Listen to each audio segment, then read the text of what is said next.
সর্বসম্মতিক্রমে পথ চলার বিন্দুটা কোনটা, এটা যদি আমরা খুঁজে বের করতে পারি আলোচনার মধ্য দিয়ে, সরকারও সেখানে একজন অংশীদার এবং একই সঙ্গে সরকার এই কাজের ফ্যাসিলিটেটর, এবং একই সঙ্গে সরকার রাষ্ট্রের পক্ষ থেকে আপনাদের মহৎ উদ্দেশ্যকে সামনের দিকে এগিয়ে নিয়ে যাওয়ার ক্ষেত্রে একজন সমন্বয়কারীর দায়িত্ব পালন করবে।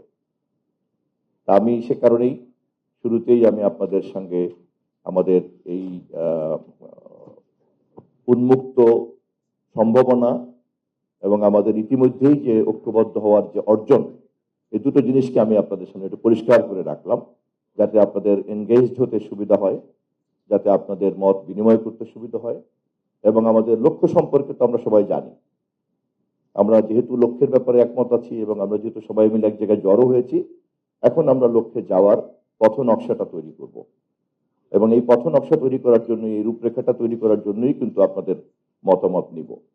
আমি আবারও গণপ্রজাতন্ত্রী বাংলাদেশ সরকারের মাননীয় প্রধানমন্ত্রীর পক্ষ থেকে আপনাদেরকে বিনীতভাবে জানিয়ে রাখছি যে আমরা আমাদের এই সরকার নির্বাচনে যাওয়ার আগেই জনগণের কাছে প্রতিশ্রুতি দিয়েছি যে আমরা এই রাষ্ট্রকে একটা গণতান্ত্রিক রাষ্ট্রে পরিণত করার জন্য, একটা কল্যাণমূলক রাষ্ট্রে পরিণত করার জন্য যে সমস্ত জায়গাতে মেরামত করা দরকার, সকলকে সাথে নিয়ে সেই সব জায়গাতে আমরা মেরামত করব।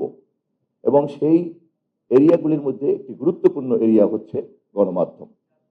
এবং সেক্ষেত্রে আমরা বলে রেখেছি যে আমরা গণমাধ্যমের স্বাধীনতাকে নিশ্চিত করব এবং সেই লক্ষ্যে আপনাদের সকলকে সাথে নিয়ে আমরা পথ চলব।